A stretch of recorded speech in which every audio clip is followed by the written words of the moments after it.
Do you feel empty and numb but don't know why?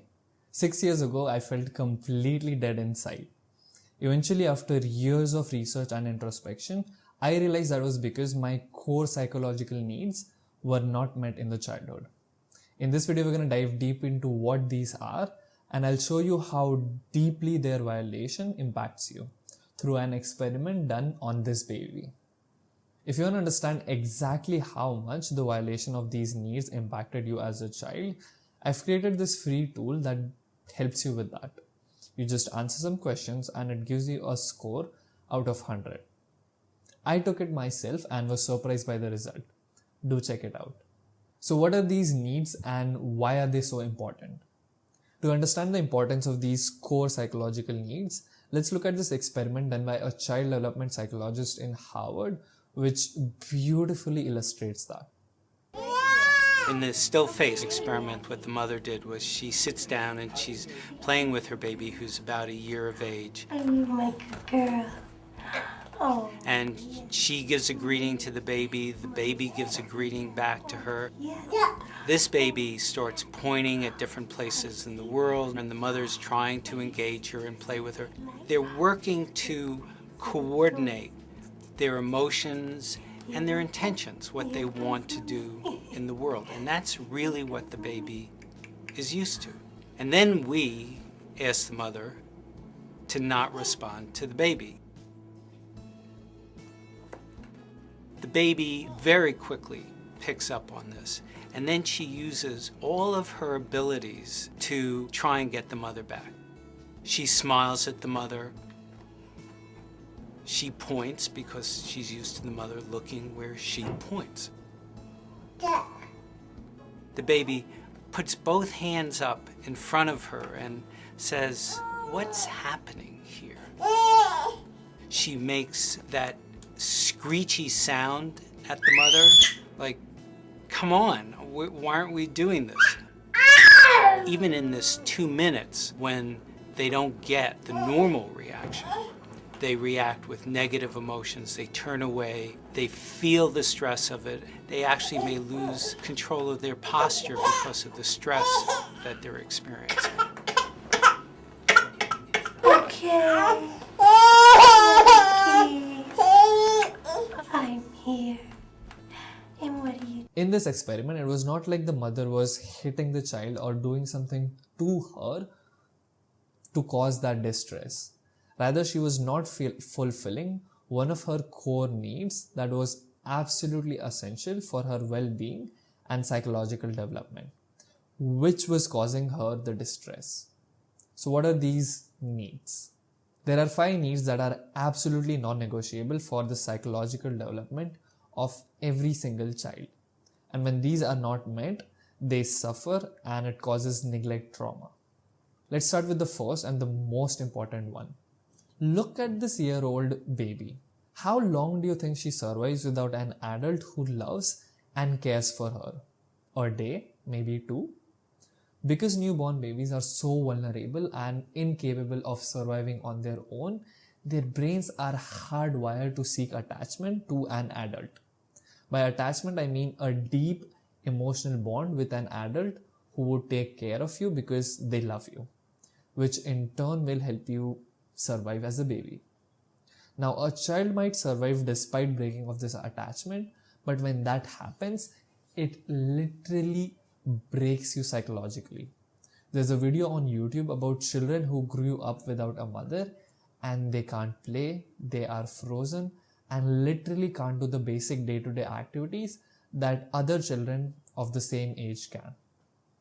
Breaking of this attachment could look like children literally being abandoned by parents, like in the video I just showed, or perceive abandonment, like being left alone where both of your parents are working.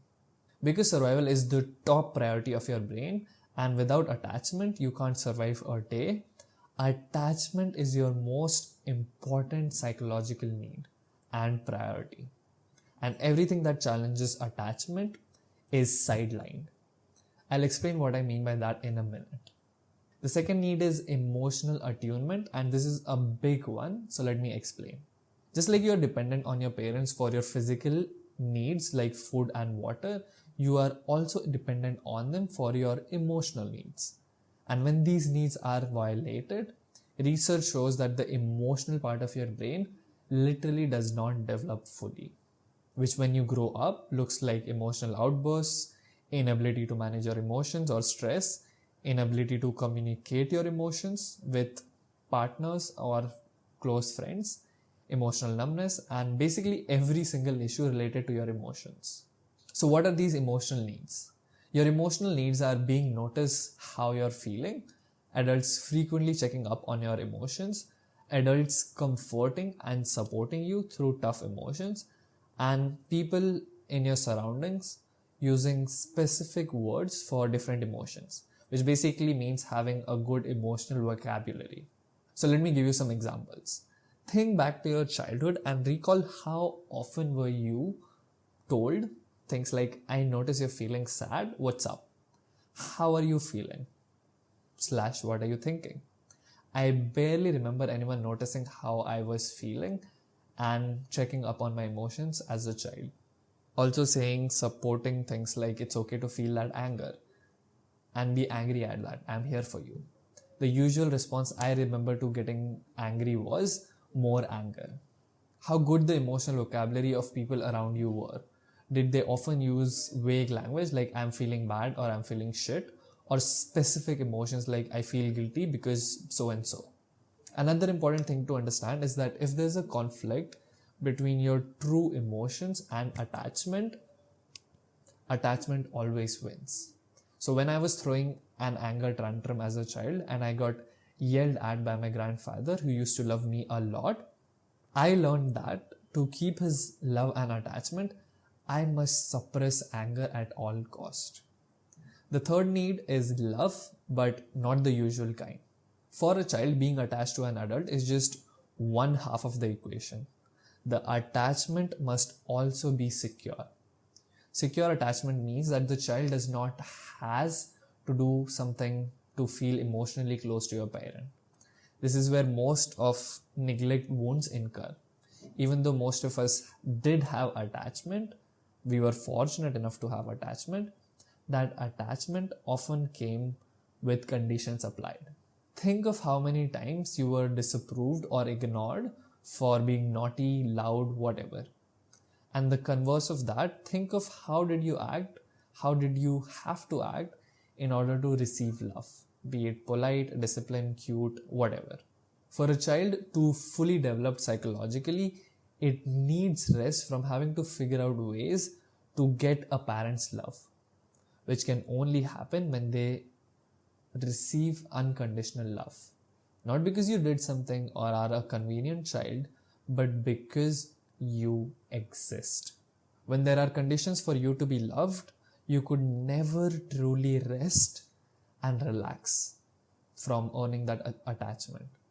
And it's extremely distressing because if breaking of attachment is death, insecure attachment is constant fear of death. You can imagine how that might be for a child. Maybe it was you. An environment of secure attachment looks like random words of appreciation and love for no reason at all. Even when you make mistakes, especially when you make mistakes. It reminds me of the quote by a psychiatrist: children need love, especially when they don't deserve it.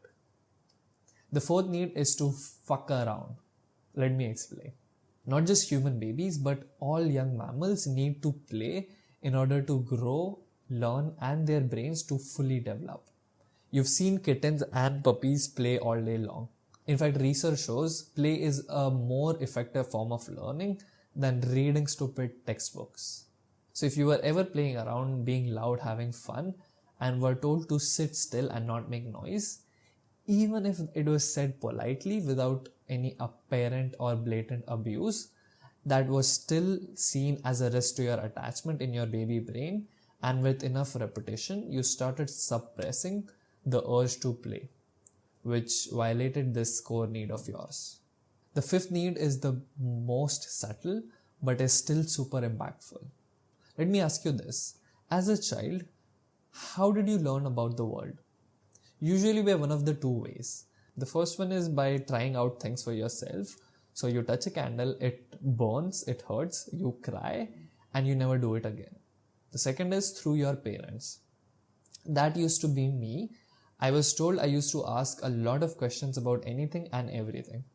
But when it comes to learning about your own self, your brain isn't fully developed enough to go on an inner journey to discover yourself.